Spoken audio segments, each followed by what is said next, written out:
घिनौना सच। दो पंछी उड़ते उड़ते थक कर वृक्ष की एक डाल पर बैठ जाते हैं। अपनी चोंच को दो चार बार पंखों से साफ करते हैं और फिर स्वयं को सुरक्षित मानकर एक दूसरे से वार्तालाप में तल्लीन हो जाते हैं। मित्र, कल का दिन मेरे जीवन का बहुत महत्वपूर्ण दिन था। एक पंछी एक अंदाज से बोला मानो सारे संसार की करुणा उसके हृदय में समा गई हो। कैसे महत्वपूर्ण रहा, मैं समझा नहीं। दूसरे ने आकाश की ओर चोंच उठाकर पूछा। पहले ने कहा, क्या बताएं भाई, एक शाम की बात है, जब मैं अपने घोंसले की ओर लौट रहा था, रास्ते में पास की नदी पार वाले गांव में रुक गया। मैंने उस गांव के एक घर के पास पीपल का एक वृक्ष देखा, बस उसी की डाल पर बैठ गया। फिर क्या हुआ? दूसरे ने पूछा। फिर मैंने देखा, मैं जिस डाल पर बैठा हूँ उसके ठीक नीचे एक छोटा सा आंगन था। पेड़ के आसपास खपरेल के 4-5 कच्चे मकान थे। जिधर मैं मुंह किए बैठा था उसके ठीक सामने एक छोटा सा बरामदा था। गली में बच्चे शोर मचा रहे थे और उसके सामने वाले घर में जोर जोर से लड़ने झगड़ने की आवाज़ें आ रही थी। कैसी आवाज़ें थी? दूसरे ने उत्सुकता से पूछा। कहती हूँ, सुन रहे हो या नहीं? ये बूढ़े कभी मरेंगे या नहीं? आग बबूला होकर पार्वती ने कहा। क्या हुआ पार्वती? कोठरी को झांक कर भी देखा है तुमने? क्या हुआ कोठरी में? होता क्या, थूक थूक कर घर को नर्क बना डाला है। हे भगवान, मैं किस घर में आ गई, मेरे बच्चों को कुछ हो ना जाए। आप इन्हें कोई दूसरी जगह क्यों नहीं दिला देते? पड़े रहेंगे वहाँ, कम से कम हमें तो चैन मिलेगा। क्या कहती हो पार्वती? बुढ़ापा किसे नहीं आता? ये मेरे ही माँ बाप है, नहीं बल्कि तुम्हारे भी माँ बाप के समान है। ज़रा सोचो तो, इन्हें कहाँ छोड़ दूँ? और क्या बूढ़े माँ बाप फेंक देने के वस्तु हैं? पार्वती, तूने आज वो बात की है जैसे किसी ने पिघला हुआ शीशा मेरे मुंह में उड़ेल दिया हो। यह तो अंत समय है और इतना बड़ा पाप अपने सर मत लो। पार्वती बरस पड़ी। क्या कहा? मैं अपने सिर पाप ले रही हूँ? मैं पापिन हूँ? तभी तो अगले जन्म का कर्म भोग रही हूँ और ना जाने कैसे दिन देखने पड़ेंगे। हे भगवान! और पार्वती हाथ के बर्तन पटक कर चली गई। जगन आंखें तरेर कर देखता रह गया और उसके हाथ कसम सा कर रह गए। वह बोल ना पाया और खिंचता हुआ आंगन में आ गया।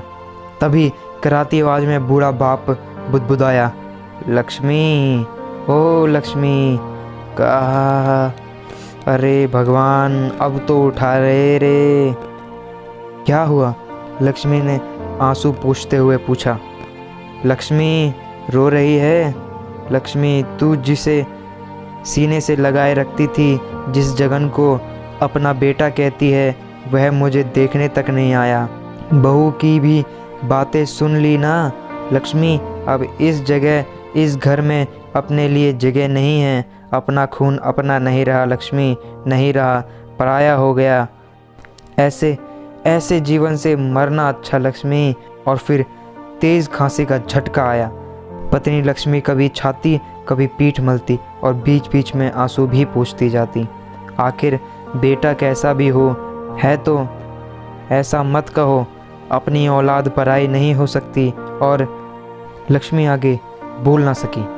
लक्ष्मी, बहुत भोली है तू, माँ है ना, मैं सब समझता हूँ, सब।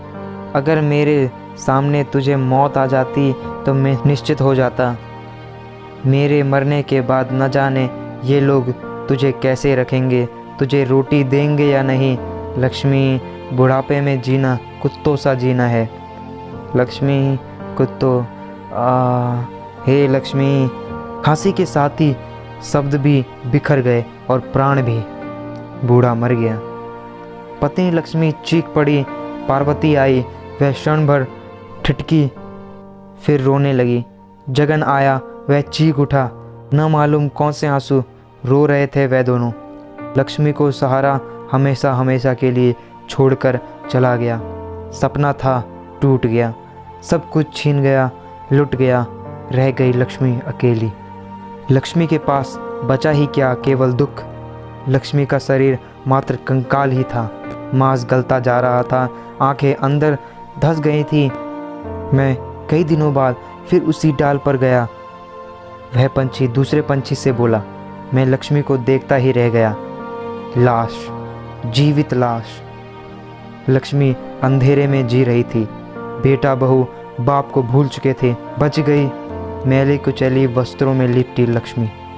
आंगन में बैठकर सूनी आंखों से देखा करती थी। लक्ष्मी नहीं, बस बुढ़िया। लक्ष्मी तो उसी दिन जला दी गई थी जिस दिन उसके पति की चिता जल रही थी। आज वह मौत की राह देख रही है। मौत आती ही नहीं। जीवन का अंत भी कैसा है। लक्ष्मी बीमार हो गई। दवा कौन कराता? उसका बेटा जगन। बेटा जगन तो अपनी पत्नी पार्वती के साथ रम चुका था। वह भी माँ की मौत के इंतज़ार में बैठा था। पार्वती अपने बच्चों को लक्ष्मी के पास जाने नहीं देती। दूर से रोटी पानी दे दिया करती। ये भी कैसा जीना है। ना ही वह बोलती, ना जगन, सब पराए हो गए थे। ये भी कैसा प्रेम, कैसी संतान। मैं जब भी उस डाल पर जाता हूँ आंसू आ ही जाते हैं। लक्ष्मी चिल्लाती रहती, लेकिन सुनता कौन। मैं हैरान हो जाता, यह भी क्या जीवन है। क्या इस कलयुग में यह भी होता है?